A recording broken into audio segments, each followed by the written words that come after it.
Rod, welcome to the show. Thank you, Robbie. Good to see you and good to talk to you. Yeah, always good to spend time with you. Let's start at the beginning. What is a CCO? Where are they appropriate? What are their responsibilities? Can you educate the audience a little bit about Chief Customer Officer? Yeah, so a chief customer officer is an executive at many companies that is responsible for the customer facing experiences at that company, for pulling them together. And increasingly, they're responsible for a broad number of functional organizations that are responsible for delivering those experiences. Today, those might include a support organization, a customer education organization that provides training. It may include a team that works with your customers to help them get set up and onboarded with your solution, a product or a service. There's often a team that works with your existing clients to help them see value from your product or service. Sometimes it's called a customer success management organization or an account management organization. And all of these teams come together, ideally to create a seamless experience that helps customers to see value and helps create that strong relationship so that they stay a customer and potentially buy other products and services from you. So this sounds like something that could be relevant in a lot of different kinds of organizations.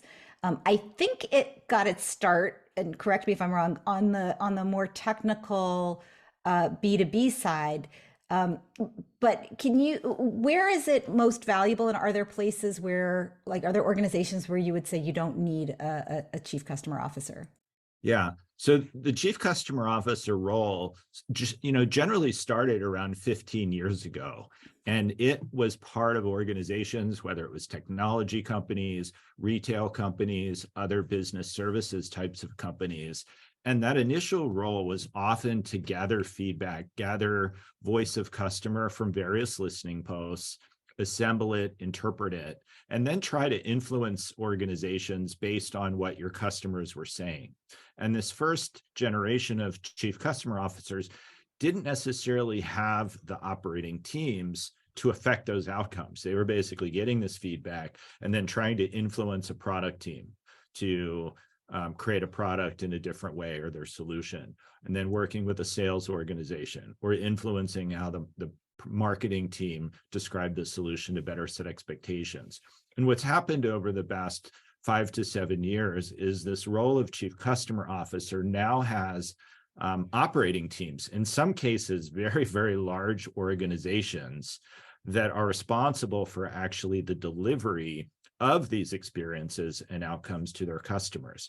So the chief customer officer role has become a much more central and important part of an executive team, and they actually have particular operating metrics that they're responsible for that increasingly contribute to revenue and profitability growth at a company. So super interesting. You just had me reflecting on the first time that I heard someone use the phrase customer success. Um, and I was working in an organization, this is about 10 years ago, and they had a software as a service product, which is effectively a subscription. And they were noticing that people were buying the product and not using it, and then canceling at the end of whatever the period was, 2 years or 1 year or 3 years, whatever their periods were.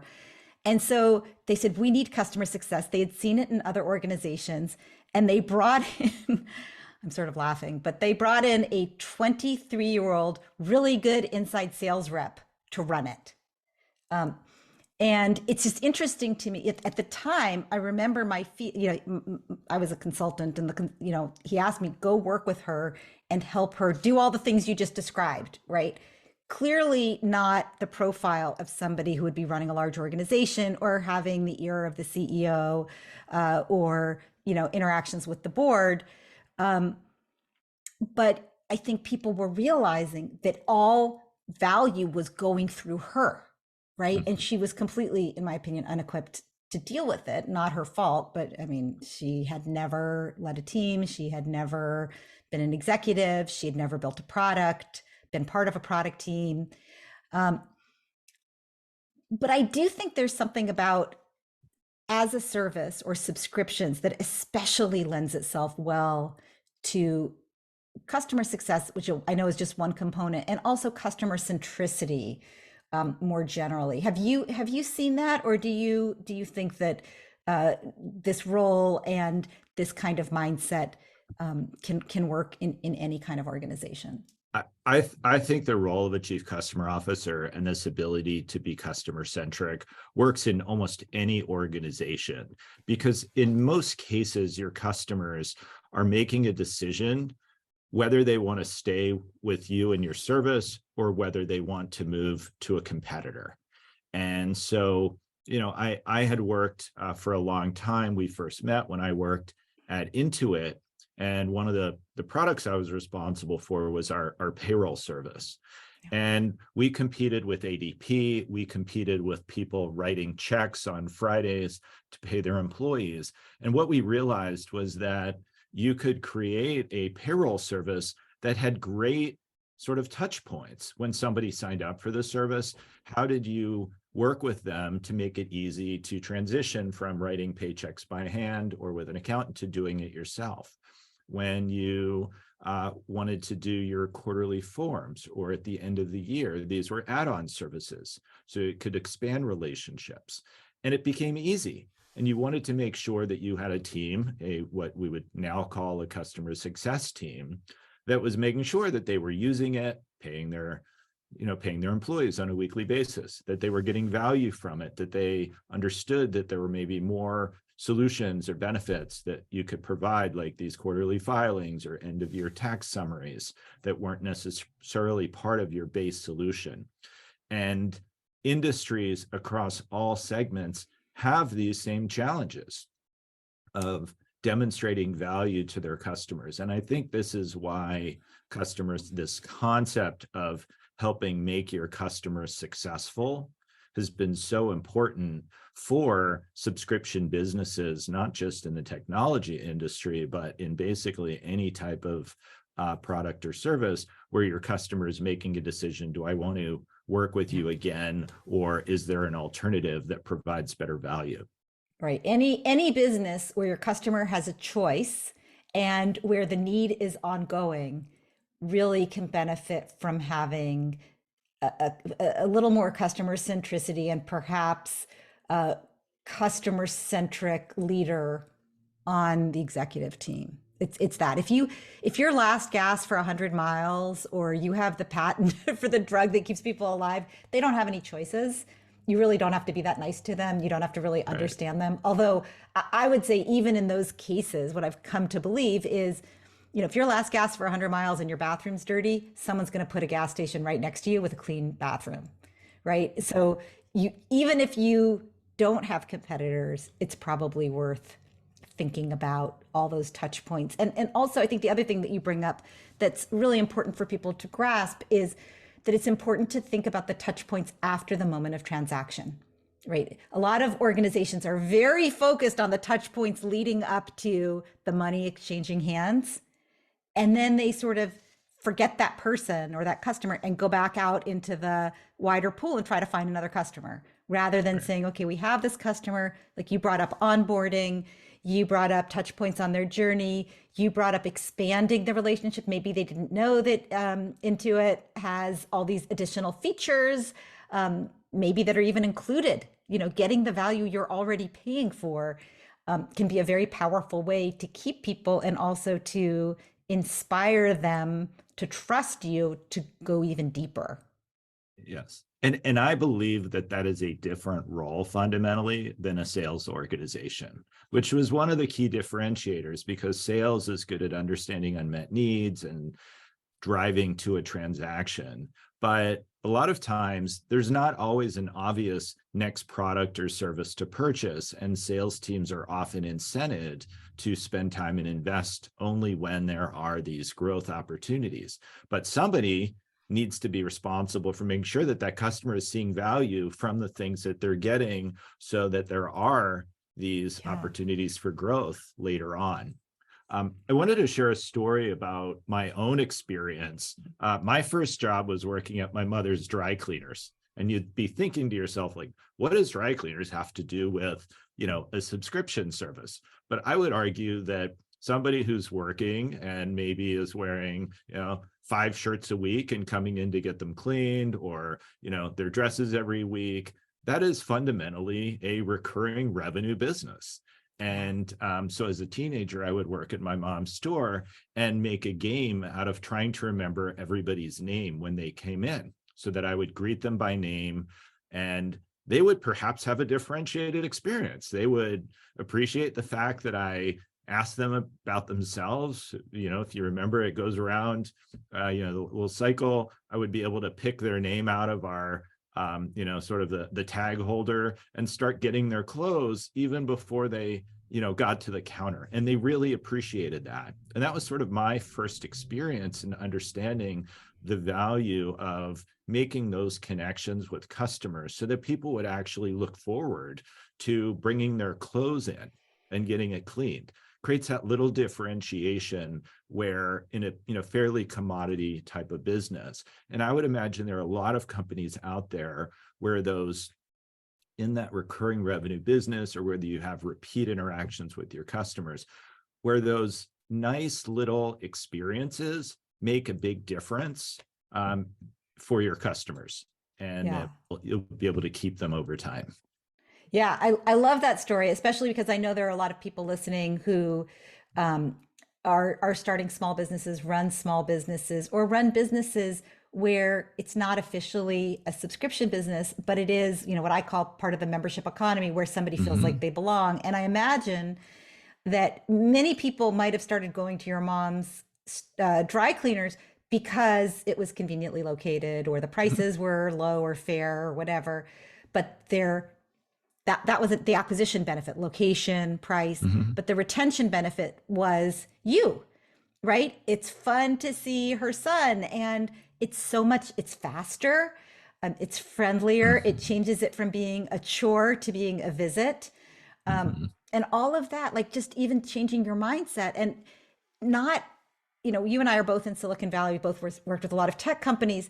It's not always about the product, right? Sometimes it's like you have this great opportunity. It's often even less expensive to think about the entire customer journey and think about the customers, like, where does this fit? Like your example of, I pick up my dry cleaning, that might be the thing I do between the time I eat breakfast and leave for work and the time I get to work, right? How do I make that as easy and positive and fast as possible, right?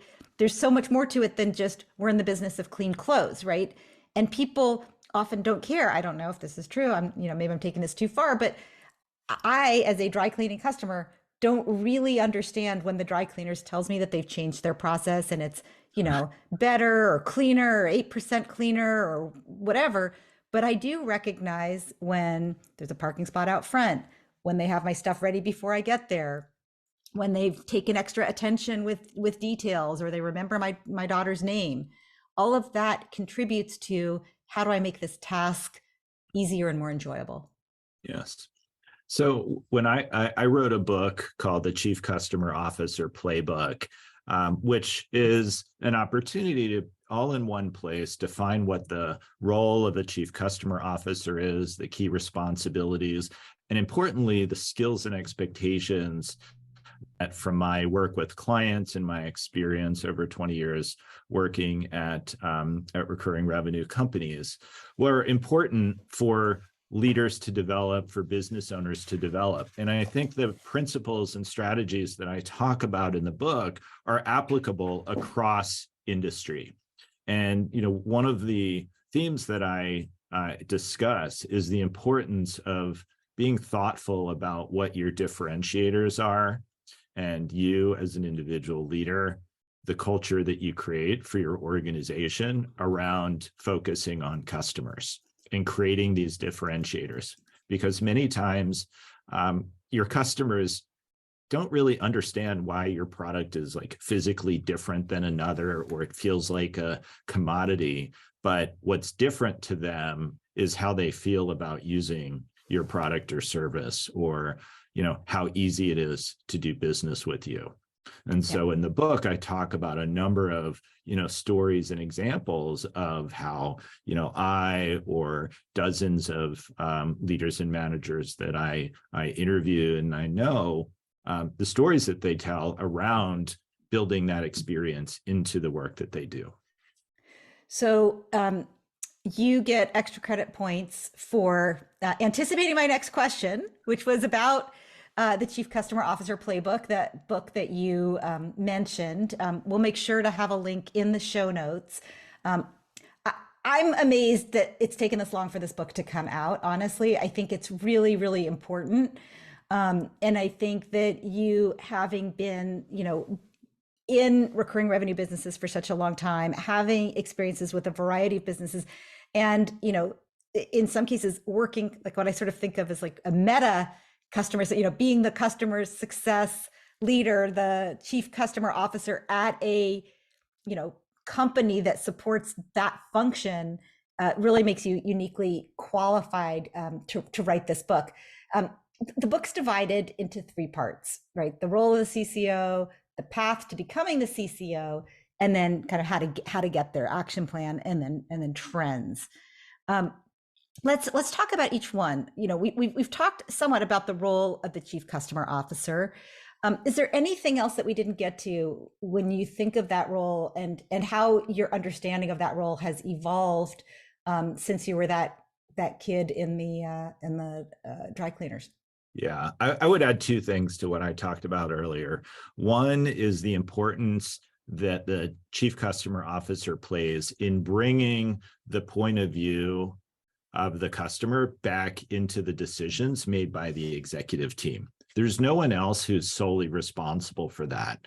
So what that means is, bringing the insights and trends that you're hearing in the market from all of the teams that you're working with, from understanding what their unmet needs are, that you might be hearing from your support, from your implementation, from your account management team, and importantly, prioritizing that and being their advocate in those decisions. And the second part is that, particularly given where we are in the economy now, that the Chief Customer Officer role has an increasingly commercial impact on the revenues and profitability of a company. And that's a little bit of a change. I would say even as recently as a couple of years ago, their key metrics might have been Net Promoter Score, or what percentage of your customers felt like they're, sort of like felt green, felt good about your product green. or felt green, right? Like you might rate them as like green, yellow, red in some system or on a spreadsheet.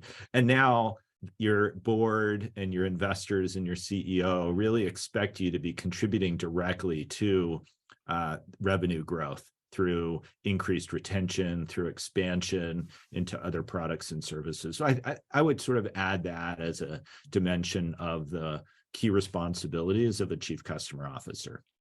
Yeah, it's really interesting. I mean, so just to summarize, it's voice of the customer, particularly in the active experience of the customer post-sale, as opposed to market research, which I know we'll talk about in just a moment. And then also the increased financial responsibility and recognition that you're in a role that is not overhead. I mean, I think customer support used to be seen as an expense, as part of overhead, as a cost center, as opposed to today where, the Chief Customer Officer's domain, which includes maybe what was formerly known as customer support, now customer success, is really about, as you said, retention, expansion, referrals, building that flywheel for growth, the much more profitable revenue, honestly. Yes. And I think there still is a function called customer support or product support that for the most part is reactive. Customers have an issue, you try and resolve their question. But this mindset of customer success, I would say, is different because it is driving, for the best Chief Customer Officers, they use it to help drive revenue growth. That's where companies get attention. That's where companies allocate their resources. So if you're just seen as a we have an issue and let's resolve it. That still needs to happen. But the more that the CCO role can affect top line revenue growth and bottom line profitability, the more respect and resources they get. Yeah, yeah. So, okay, so that's the first part of the book, the role of the CCO. The next part is about how you get there, the path. So I mentioned this young woman who came out of inside sales. Um, is that the best place to start, or what is the path to get there? If that is, both in terms of I someday want to be like Rod and run this function in organizations, and also I work in an organization that doesn't really value customer centricity in this way. What's the path for me to bring along my leadership team or my colleagues? Yeah. So let me start with sort of the path of if your company is customer centric and where this is an important value, how that might work. I would argue that there are a lot of career paths of how to become a customer facing executive and ultimately be a chief customer officer. One thing that's often common is that individuals really like working with customers. I mean, that is not obvious. There are so many people I work with that want to make it transactional, that don't understand customers, aren't particularly empathetic with them. They're not trying to remember their name or something about them. It's just, we're Something that done even a and let's 10-year-old move can on. do. Right? Or they like sitting at their desk, or they like working in a spreadsheet. There's lots of people like that. But working with customers, it can be really fun and rewarding when things are going well. But you also have to have a bit of a thick skin, because in customer facing businesses, there's always opportunities to improve. So I think there are some innate characteristics of individuals who make good customer facing leaders. In the book, in the Chief Customer Officer Playbook, I outline what I call the CCO maturity model, which is a set of 8 skills and strategies that I believe, from my work with clients and from my research, are critical for evolving leaders to develop.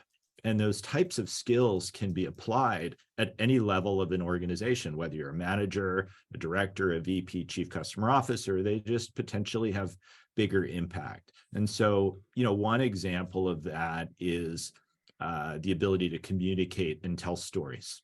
So a customer facing leader at a director level should be able to communicate to their organization, maybe at an all hands, maybe at a small customer event, about the themes and the industry trends and best practices.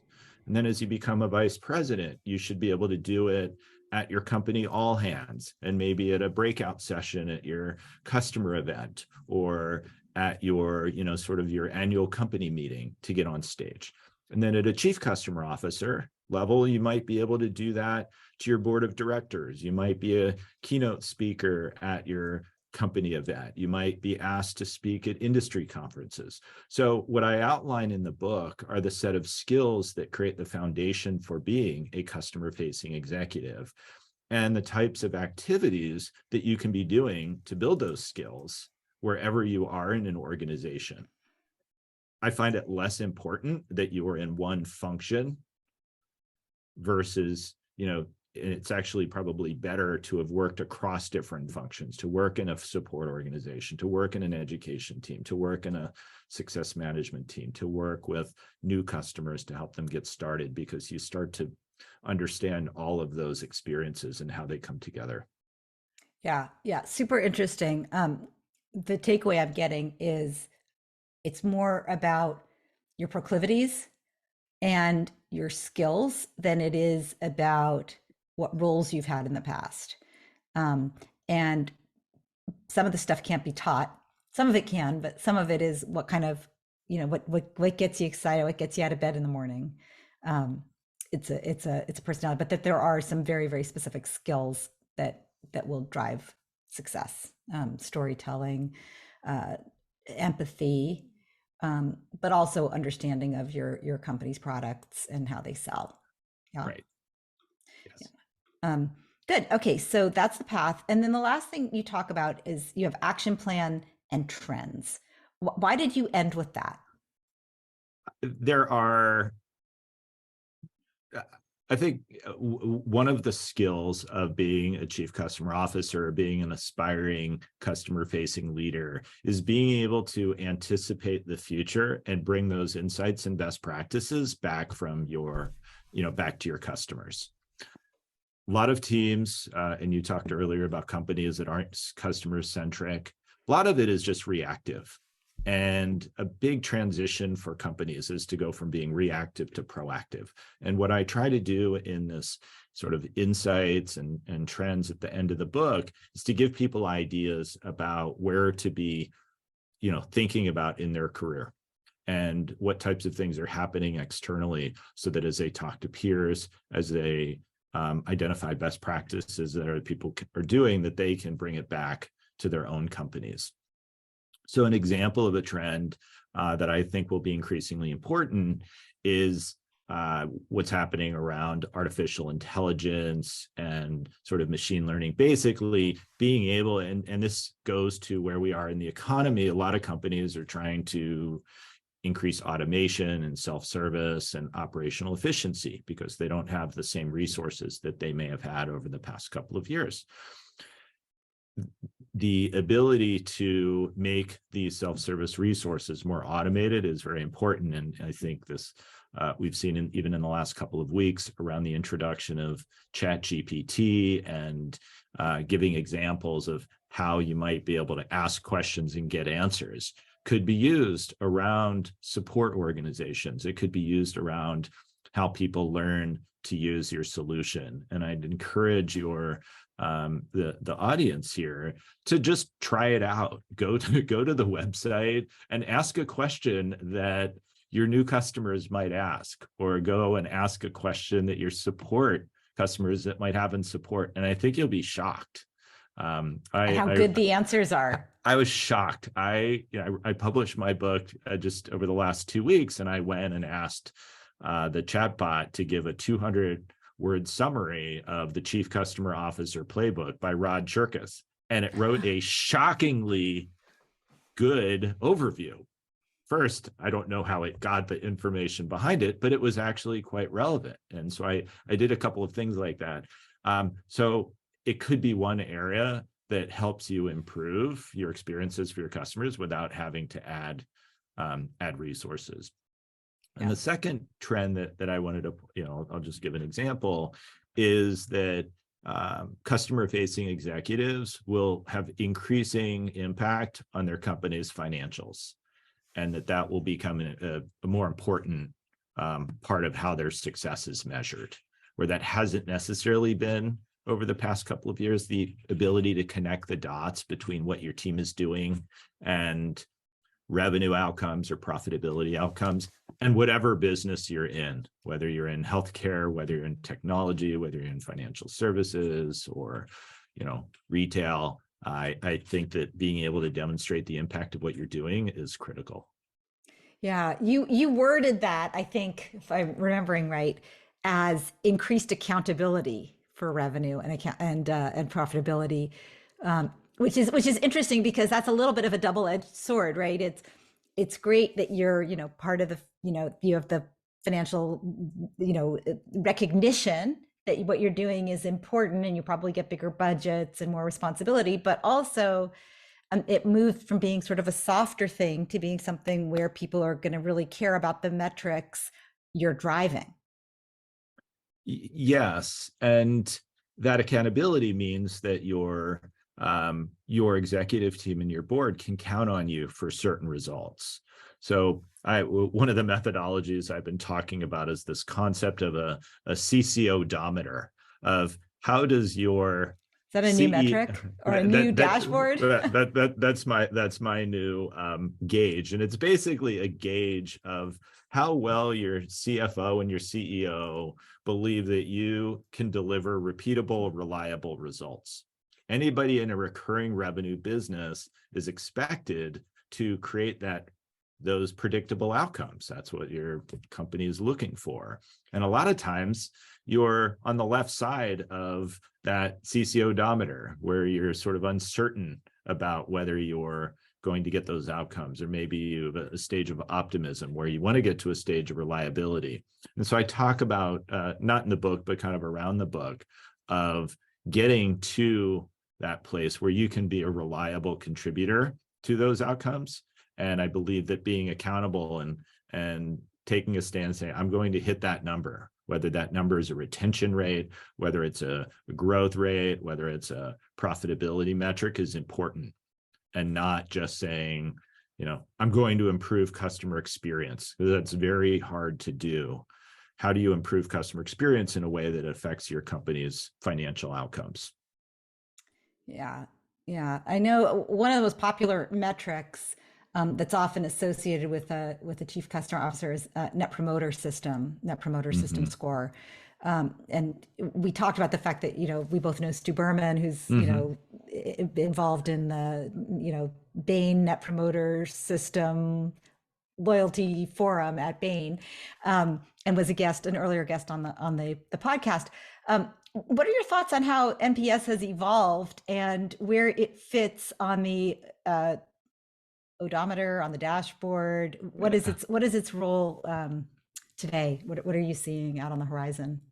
I think that NPS, the Net Promoter Survey score, is one of the metrics that customer-facing leaders measure.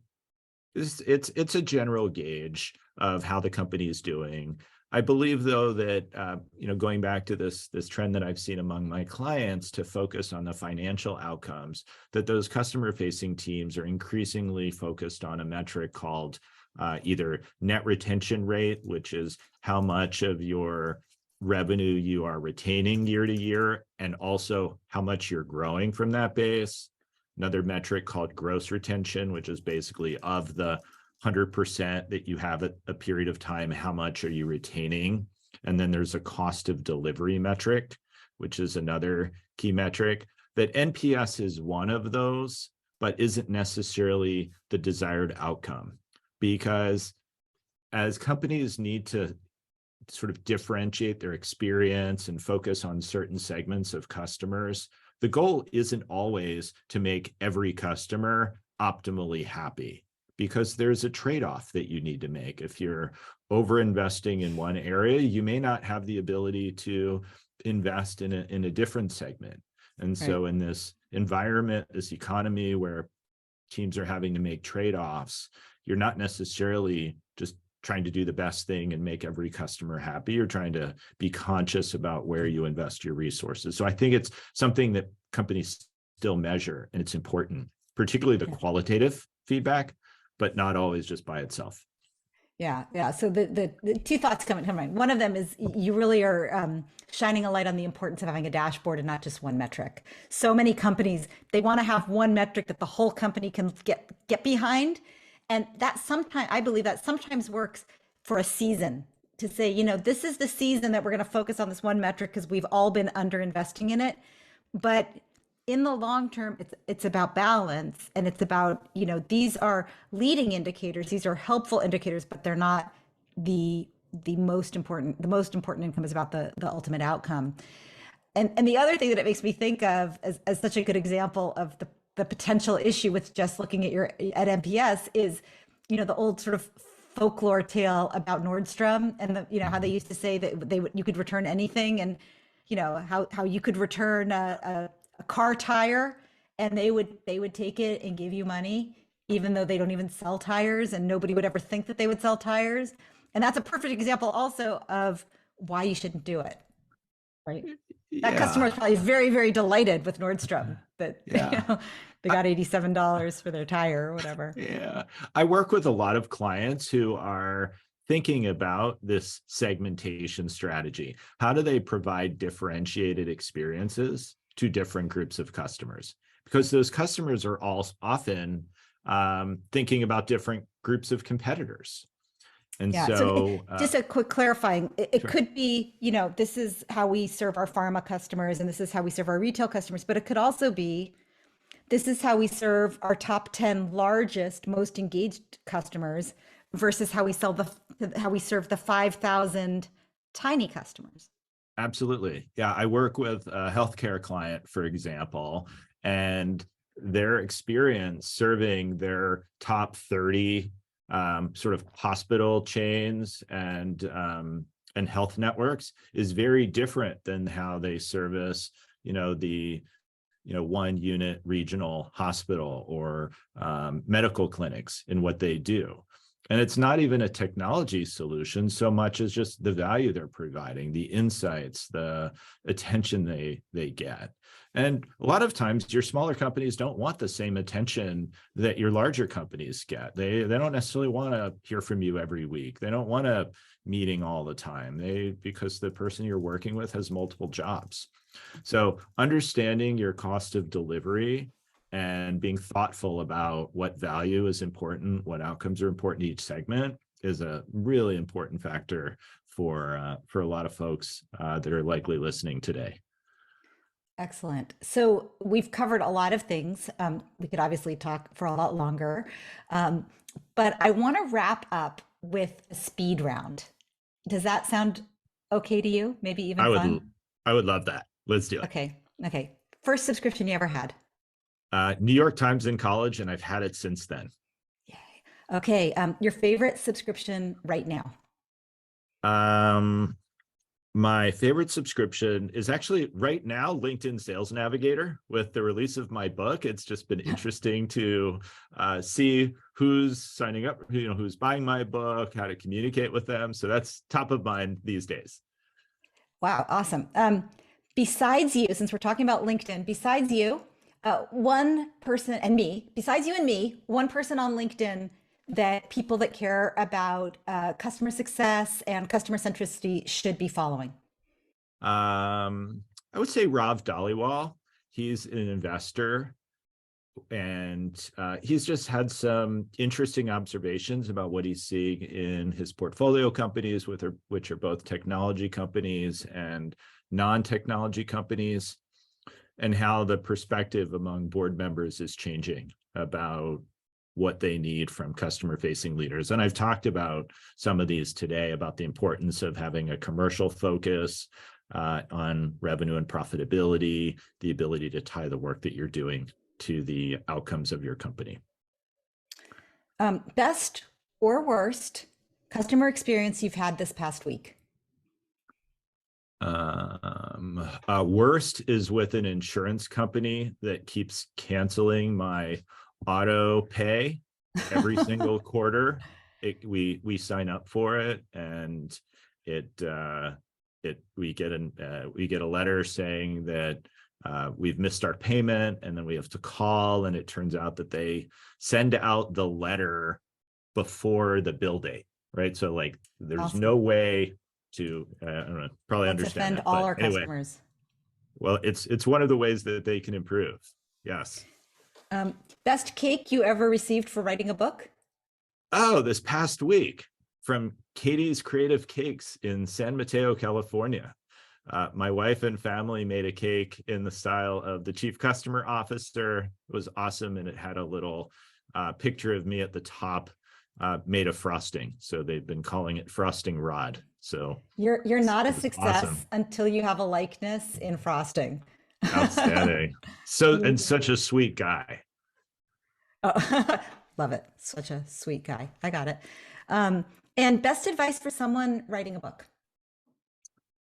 I think that so many people have insight that is valuable to share, that just start writing things, start sharing your thought leadership with others. And when you have a point of view that you think you can organize into a book, just start doing that. And the other advice I would have is hire somebody who has either written a book before or whose business is helping people write books, not a ghostwriter, but someone that can hold you accountable. That was a very useful resource. I work with a guy named Dan Janal, who's what's called a developmental editor. I met with him once a week for, what was about 15 or 16 weeks. I owed him a chapter every week, and we worked through it. And that was great. He didn't know my subject matter expertise, but he was a guide in helping to write an effective book. Yeah, Dan is a great guy and a great writer, and having a developmental editor, something that I also had. in writing my books. I started without one because I have a big ego. But then I had my humbling moment and hired a developmental editor to keep me accountable and also to help me shape both the membership economy and the forever transaction. So that's very good advice. We'll have Dan's contact information, as well as where you can buy a cake with your likeness and frosting on the show notes. Rod Cherkas, thank you so much for being a guest on Subscription Stories. It was a real pleasure to talk to you. Thank you, Robbie. It was great talking to you.